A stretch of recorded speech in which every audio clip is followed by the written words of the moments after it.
depan saja. Enak ada yang nanya nanti. Let's go. Next.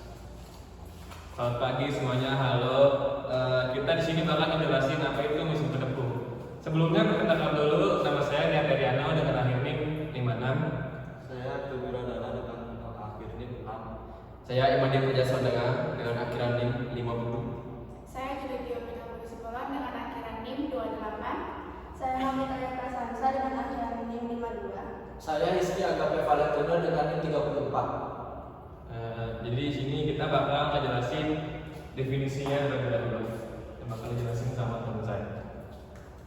Baik, di sini saya akan menjelaskan tentang pendahuluan apa itu bule dan mesin tepung. Jadi jika satu benda dengan benda lainnya itu posisinya jauh, tidak mungkin juga tenaganya itu bisa pindah ke tempat itu dengan hajatnya. Jadi adanya bule di sini itu sebagai jembatan untuk menghubungi, untuk memindahkan tenaga di benda satu ke benda lainnya, yang dibelikan pada melalui sambung V yang dibelikan pada bule, yang dimana bentuk bule itu adalah bulat dengan ada lubang di tengahnya. Contoh saja dalam mesin pembuatan tepung, bule digunakan untuk memindahkan daya di satu mesin ke mesin lainnya. Dan selanjutnya ada pengertian bule dan sistem bule. Bule atau katrol adalah roda beralur yang digunakan untuk merubah arah atau memperbesar gaya, mempermudah pengangkatan beban, dan mentransmisikan daya dalam mesin. Terdapat ada 3 jenis bule, yaitu fixed bule, movable bule, black and tackle. Prinsip kerja melibatkan roda beralur, tali atau rantai, dan gaya yang diteruskan melalui putaran roda untuk mempermudah kerja.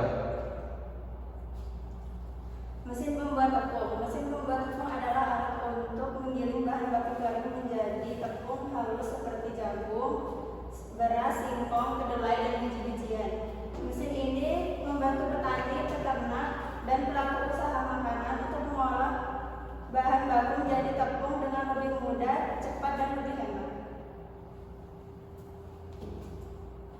Dan selanjutnya ada proses kerja dan rancangan mesin. Yang pertama itu proses kerja mesin.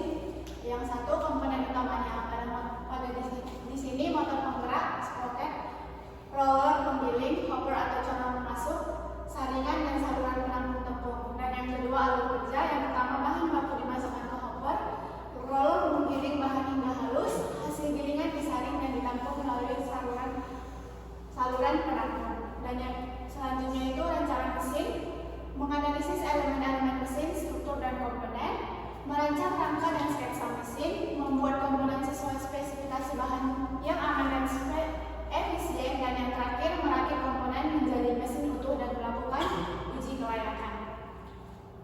Ya, selanjutnya ada detail cara kerjanya. Yang pertama itu pemarutan. Contohnya ketela dimasukkan melalui corong, diparut oleh silinder pemarut yang digerakkan motor melalui panbel. Air dialirkan secara periodik untuk mempermudahkan prosesnya. Selanjutnya ada tahap pemerasan, yaitu hasil parutan yang tadi sudah diparut akan dialirkan ke roller memeras untuk memeras campurannya. Yaitu selanjutnya ada tahap penyaringan. Campuran disaring di silinder pengaduk, diendapkan dalam bak saripati, sedangkan ampas dibuang melalui outlet. Selanjutnya ada bagian utama dari mesin penepung ini. Yang pertama yaitu corong masuk, chassis atau ruang. Yang ketiga ada poros penggiling, poros pengaduk, reducer, silinder pengaduk, motor bensin, roller pemeras, mekanisme transmisi fan belt, gear, dan rantai. Mesin ini dirancang dengan mekanisme pemarut dan pemerasan yang menggunakan satu motor untuk efisiensi kinerja. Terus selanjutnya cara kerja sistem bule pada mesin pembuatan tepung. Jadi pertama-tama motor listrik yang menggunakan energi listrik akan menggerakkan bule penggerak. Bule penggerak juga akan menggerakkan bule yang digerakkan dengan menggunakan fiber sebagai pengantar. Nah, bule penggerak ini yang terhubung dengan komponen-komponen output dari mesin penepung akan memulai cara kerja mesin tersebut dan akhirnya menghasilkan proses penggilingan untuk menghaluskan bahan. Selanjutnya penggunaan dan fungsi sistem bule pada mesin pembuatan tepung. Transmisi daya. Yang pertama transmisi daya, mengalihkan daya dari motor ke motor mesin melalui satu motor tipel. Yang kedua mengubah gaya dan kecepatan, mengubah gaya dan mengatur kecepatan berdasarkan perbedaan diameter puli. Ketiga, efisiensi energi, mengurangi gesekan memperpanjang umur mesin dengan bantuan bantaran. Yang keempat, menggunakan beban motor, menggunakan beban kerja motor tanpa mengurangi kapasitas mesin. Yang kelima, fleksibilitas dapat digunakan untuk berbagai bahan baku dan mendukung desain mesin yang beragam. Pule terdiri dari penggerak pule penggerak dan yang digerakkan dengan jenis-jenis flat pulley, V-pulley, poly-V dan sinkronus. Pule umumnya terbuat dari besi cor, baja atau aluminium. Dengan besi cor digunakan pada pengerjaan ini. Baik, selanjutnya saya akan menjelaskan tentang keuntungan penggunaan pule.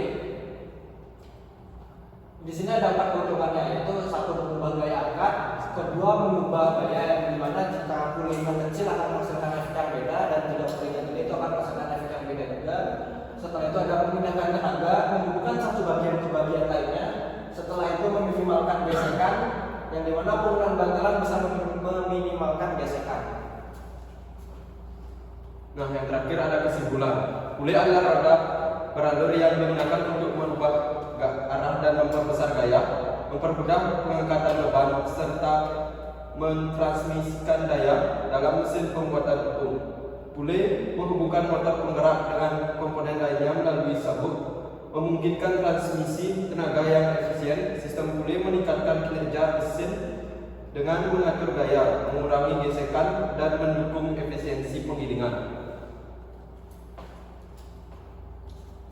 Cukup sekian presentasi dan penjelasan dari kami. Kurang lebihnya mohon maaf. Selamat pagi. Pagi. Kita tidak lagi. Belum sih. Gak kepencet.